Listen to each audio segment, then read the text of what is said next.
సామాజిక మాధ్యమాలను నిషేధిస్తూ తీసుకున్న నిర్ణయం ఏకంగా నేపాల్ ప్రభుత్వాన్ని కూలదోసింది. సోషల్ మీడియాపై నిషేధం ఎత్తివేసినప్పటికీ ప్రధాని తప్పుకోవాలంటూ రెండో రోజు హింసాత్మక ఆందోళనలు మిన్నంటాయి. పలువురు మంత్రులు కూడా రాజీనామా చేయడంతో ఆందోళనకారుల డిమాండ్లకు కేసీ శర్మ ఓలీ తలొగ్గారు. ప్రధాని పదవికి రాజీనామా చేశారు. ఇప్పుడు నేపాల్ పాలన సైన్యంలోకి చేతుల్లోకి వెళ్లనుందనే వార్తలు వినిపిస్తున్నాయి.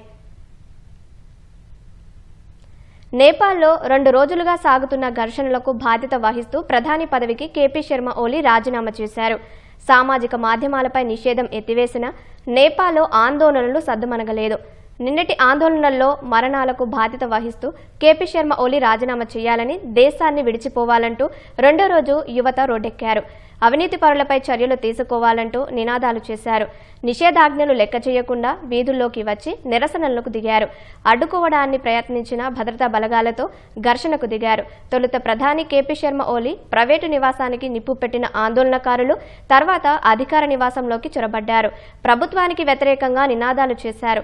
సాయంత్రం అఖిలపక్ష సమావేశం ఏర్పాటు చేసి పరిస్థితి చక్కదిద్దుదామని ప్రయత్నించిన కేపీ శర్మ ఓలీ నిరసనకారులు అధికారిక నివాసంలోకి రావడంతో ప్రధాన పదవికి రాజీనామా చేశారు.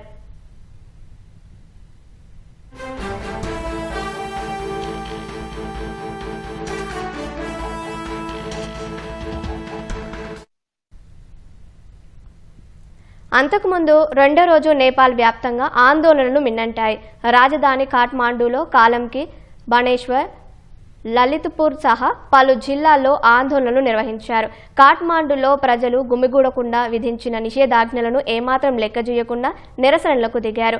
ముఖ్యంగా విద్యార్థులు భద్రతా దళాలతో ఘర్షణకు దిగారు. విద్యార్థులను చంపవద్దంటూ నినాదాలు చేస్తున్నారు. ప్రధాని కేపీ శర్మ ఓలీ రాజీనామా చేయాలని నిరసనకారులు డిమాండ్ చేశారు. అవినీతి పరులైన నాయకులపై చర్యలు తీసుకోవాలని పట్టుబట్టారు. కాలంకి ప్రాంతంలో టైర్లు తగలబెట్టి ప్రభుత్వానికి వ్యతిరేకంగా నినాదాలు చేశారు. ప్రధానిని దొంగగా పేర్కొంటూ కేపీ శర్మ దేశాన్ని వదిలిపోవాలని డిమాండ్ చేశారు.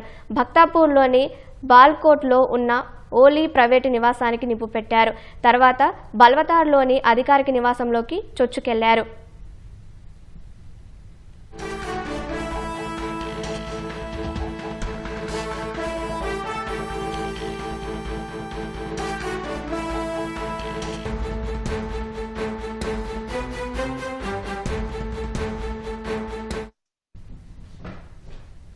కాఠ్మాండూలోని నైకాప్లో మాజీ హోంమంత్రి రమేష్ లేఖక్ ఇంటికి ఆందోళనకారులు నిప్పు పెట్టారు. ఆయన సోమవారమే రాజీనామా చేసినప్పటికీ ఆయన్ని విద్యార్థులు లక్ష్యంగా చేసుకున్నారు. లలిత్పూర్లో నేపాల్ కమ్యూనికేషన్ల మంత్రి పృథ్వీ సుబ్బా గురుంగు నివాసంపై తొలుత రాళ్ల దాడి చేశారు. తర్వాత ఆయన నివాసానికి నిప్పు పెట్టారు.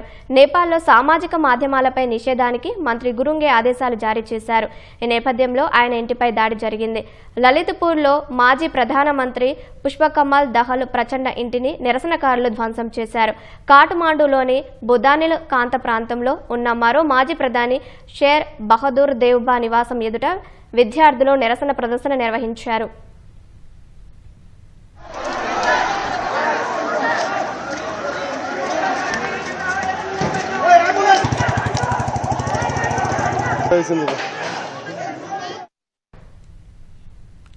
వరుసగా రెండో రోజు ఆందోళనలు కొనసాగడంతో నేపాల్ వ్యవసాయ శాఖ మంత్రి రామ్నాథ్ అధికారి తన పదవికి రాజీనామా చేశారు. సోమవారం నిరసనకారుల పట్ల ప్రభుత్వం అనుసరించిన తీరును ఆయన ఖండించారు. ప్రభుత్వం ఉక్కుపాదం మోపడం వల్ల 19 మంది ప్రాణాలు కోల్పోయారని ఆయన విమర్శించారు. ఆరోగ్య జనాభా శాఖ మంత్రి ప్రదీప్ పాడ్యాల్ కూడా తన పదవికి రాజీనామా చేశారు. ఇప్పటికే ఘర్షణలకు బాధ్యత వహిస్తూ నేపాల్ హోంమంత్రి రమేష్ లేఖక్ రాజీనామా చేశారు. యువత మళ్లీ ఘర్షణకు దిగడంతో ఉదయం 8:30 నుంచి కాఠ్మాండూ, భక్తాపూర్, లలిత్పూర్ తదితర జిల్లాల్లో నిరవధిక కర్ఫ్యూ విధించారు. అయినా నిరసనకారులు విధ్వంసం కొనసాగించారు. ఈ నేపథ్యంలో కేపీ శర్మ ఓలీ సాయంత్రం 6 గంటలకు అఖిలపక్ష సమావేశానికి పిలుపునిచ్చారు. చర్చలతోనే సంక్షోభం పరిష్కారం అవుతుందని చెప్పారు. ఈలోపే తన అధికారిక నివాసంలోకి ఆందోళనకారులు ప్రవేశించడంతో ఆయన పదవికి రాజీనామా చేశారు.